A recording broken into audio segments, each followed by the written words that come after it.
when you see how the money was laundered through the various companies Hunter was involved in and the dishonesty he had in describing that, you're going to see a deposition that confirms a racketeering operation.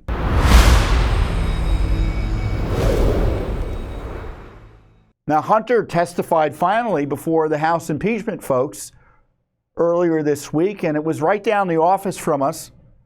And so our team went down there, and I went down there at least to kind of see what was going on outside. And it's a congressional office building, so we can get in and see what's happening.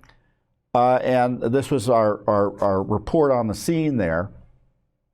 Hey everyone, Judicial Watch President Tom Fitton here. We're outside where Hunter Biden's being deposed. Let's go inside, it's raining. I'm inside the House office building where Hunter Biden is finally being deposed by impeachment investigators. Better late than never. It's kind of a scandal that took so long.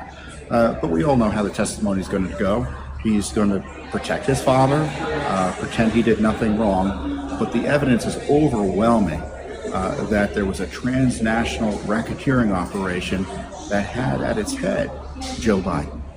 And in terms of impeachment, there's never been a more powerful case for impeachment against a president of the United States. So the House should accelerate its investigation, consider bringing Joe in to testify, and you can bet that Judicial Watch will continue to pursue its well over a dozen FOIA lawsuits to get information on this Biden corruption crisis. So afterwards, a few days later, after that was recorded, the House committee released the transcript of Hunter Biden's testimony, and I was able to review it. It was 230 pages or so, and I've read a lot of deposition transcripts, and this was pretty strange, and I kind of had an initial reaction here I'll share with you. Hey everyone, Judicial Watch President Tom Fitton here. I just reviewed carefully the Hunter Biden deposition transcript. Hunter confirms that his father was, despite Joe Biden's denials, involved in Hunter's businesses in meeting after meeting after meeting. He magically called in, spoke to Hunter's business associates, including associates from abroad. And of course, Hunter tries to deny he was technically involved. But his testimony speaks for itself. And then secondly, his testimony is at odds with the text messages he had sent and the testimony of many others. And I don't think he comes across terribly well. Certainly based on the written testimony, it seems he's a bit out of control throughout the entire deposition process.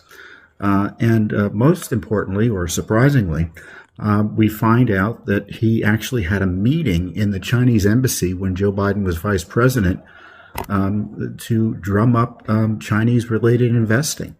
Really incredible.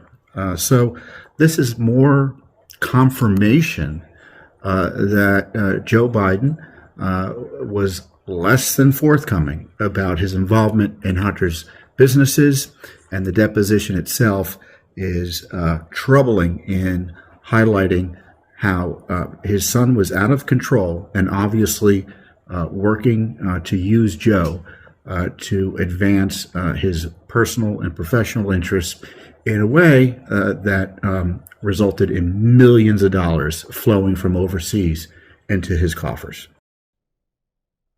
Well, I would add some additional observations to my initial ones there.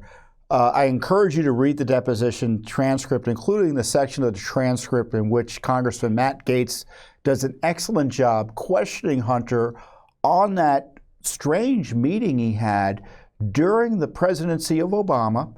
And obviously his father was vice president at the Chinese embassy. Not only that, but he also had a dinner with a key Chinese minister from the embassy as well, or I guess he was visiting. But in what universe would it be appropriate for the son of a vice president to be doing business transactions at the Chinese embassy, trying to raise money for investing in China at the Chinese embassy while his father is vice president? And of course, this is all in the context of him using that office to leverage and actually have his father involved in some of these Chinese business enterprises that he was ginning up while he was vice president and shortly thereafter. And if you read the testimony, he doesn't really deny to any significant or persuasive effect that his father was involved in these businesses. And he says it's perfectly normal for him to be in business meetings and his father to kind of magically appear and just show up in person or call in the middle of the meeting and he gets thrown on the speakerphone. Look, many of you are involved in business. How many times do your parents call you in the middle of a business meeting and you put them on the phone? We know what he was doing. He put him on the speakerphone, or he showed up for these meetings and was involved with these foreign nationals that Hunter was doing business with, and he was present at these meetings because he was blessing the deal. Hunter was in getting these deals because of his father. And when you see how the money was laundered through the various companies Hunter was involved in and the dishonesty he had in describing that, you're going to see a deposition that confirms a racketeering operation. I mean, one of the, I guess, laughable arguments Hunter was making was how important he and how successful and how significant his business experience was that made it perfectly reasonable that he would be hired to run Burisma's corporate governance operation as a board member for $1 million a year or whatever the number was. And what he would do is he would say, well, I was on the board of Amtrak or on the boards of these other companies. The only reason he was on the board of Amtrak because his father was the senator from Amtrak. He took the Amtrak train every day up to Delaware when he was a senator. Probably as vice president, he kept on using it. I don't know if he did, but wouldn't surprise me.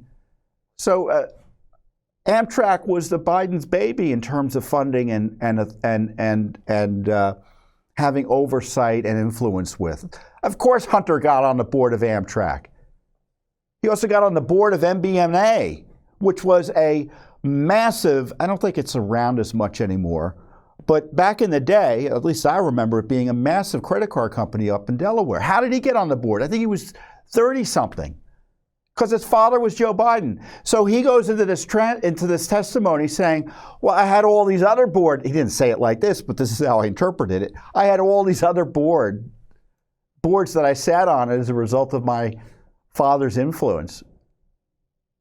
I mean, he describes an influence peddling operation, bar none.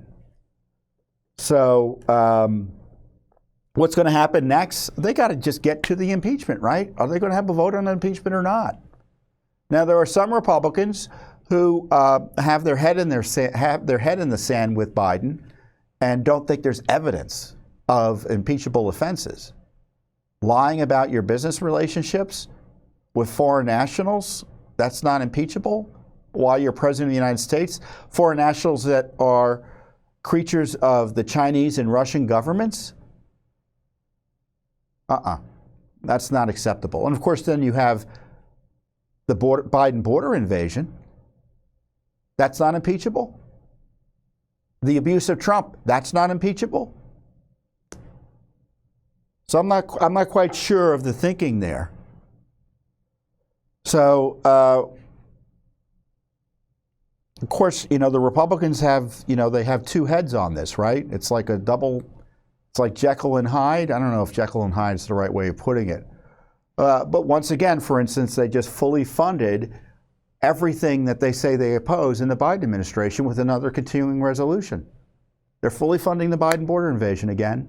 The abuses of Trump by Jack Smith, censorship of you name everything you don't like about the Biden administration, they haven't stopped $1 flowing to it. And they keep on funding it through these continuing resolutions. Thanks for watching. Don't forget to hit that subscribe button and like our video down below.